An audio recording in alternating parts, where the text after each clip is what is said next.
10,000 kilometres. I've been counting down the mornings to this number for a while. Long enough that I had my camera mounted over the display before I even got on the bike.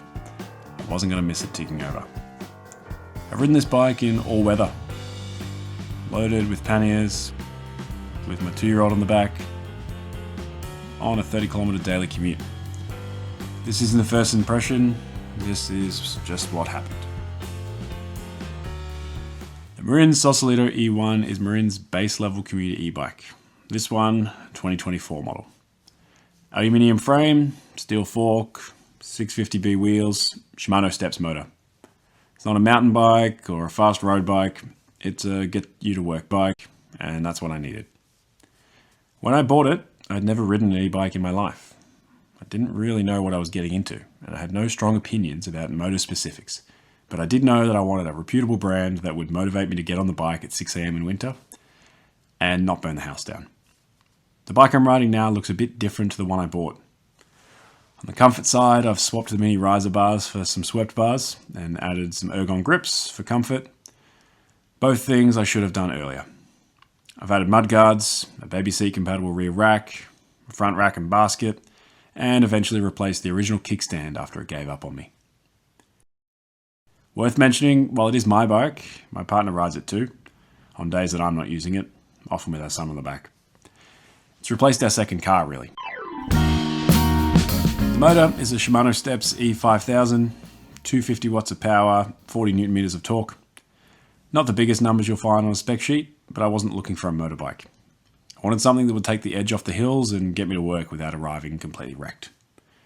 When I first got the bike, I was all over the assist levels. Cranking it up for hills, switching it off on the flat. I thought that was the smart way to ride it. I stopped doing that after a couple of months. I put it on level 3 as soon as I switch it on, and that's where it stays. I just ride the bike.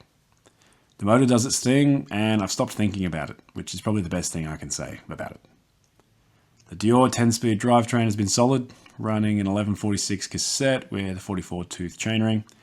It's handled everything I've thrown at it without complaint. Brakes are entry-level Tektro hydraulics with 180mm rotors.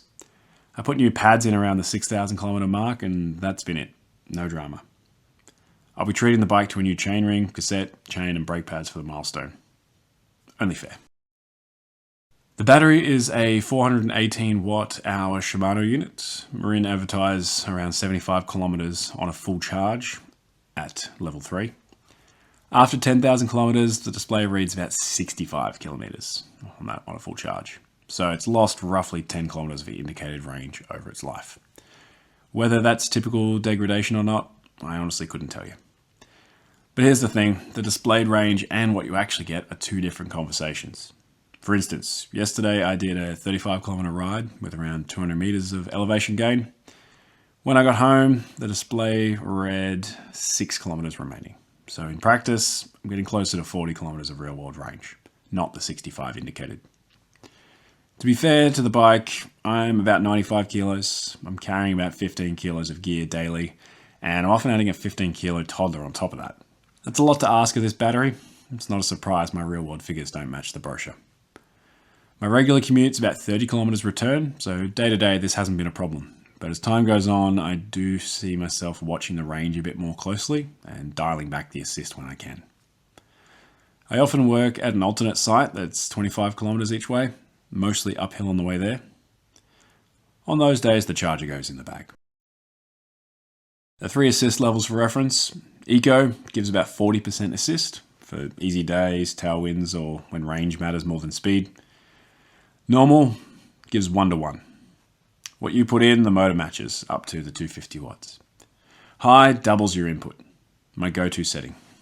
I bought this bike for a reason. Right, here's the stuff that actually went wrong. Broken spokes. 3 of them so far. Over 10,000 kilometres, I've snapped 3 rear spokes on separate occasions. You usually know about it when your tyre starts rubbing the mudguard, which is a pretty unpleasant sound on the way to work. I do most of my own bike maintenance, been doing so for 10 years, so I've handled these myself. Melbourne Powered in Ascot have been great when I've needed spokes cut to size, always a quick turnaround. The wheels are tubeless ready, and I've been wanting to convert for ages, but every time I think about it, I talk myself out of it. The last thing I want to do is get it all set up properly and then lose another spoke and have to deal with the mess of rim tape and sealant. So that's still on the maybe list. The Marin branded wheels are not the highlight of this build, and given the load I'm carrying on it, 3 broken spokes over 10,000 kilometres doesn't feel too bad. Worth knowing though. The kickstand. In March 2025, I was out with the family when the bike blew over in the wind while parked. Landed non-drive side down, which at least spared the derailleur, but the chainstay mounted kickstand bent and damaged the mounting point when it snapped. I've kept a careful eye on the chainstay since then, and it seems fine. No cracking or damage to the frame itself. Lucky. I had a centre mount kickstand lying around in a box that fits between the motor mount and chainstay bridge, so I put that on. It mostly works.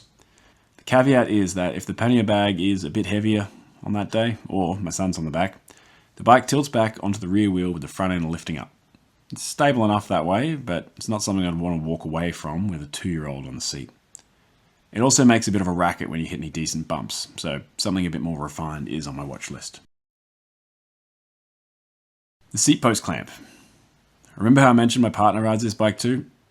She's a bit shorter than me, so every time we swap riders, I'm adjusting the saddle height. We've so far solved that the low-tech way. 2 small marks scratched into the seat post to indicate our respective heights. Swap riders, line up the mark, tighten the bolt, simple.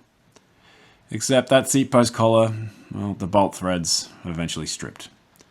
All that loosening and tightening had caught up with it. Not a complicated fix, new seat post collar, sorted, but it got me thinking. I'd been eyeing off a dropper post for a while. The idea of switching between rider heights with a lever rather than a hex key was obviously appealing when you're sharing a bike regularly. I could never quite justify the cost and complexity though. I think I can justify it now. The battery scare. This one happened recently. At 9,958 kilometres, as it turns out. I went to power the bike on one morning and got a strange sequence of lights on the display. Flick it on, went straight back off. Not what you want to see at 6:30 in the morning. I did think about filming it, briefly, and then immediately stopped thinking about that because I had a bike that wouldn't start and a job to get to. Quick search turned up a known communication error. Potential causes, loose wiring, corroded terminals, or a firmware issue. None of those are a quick fix before work.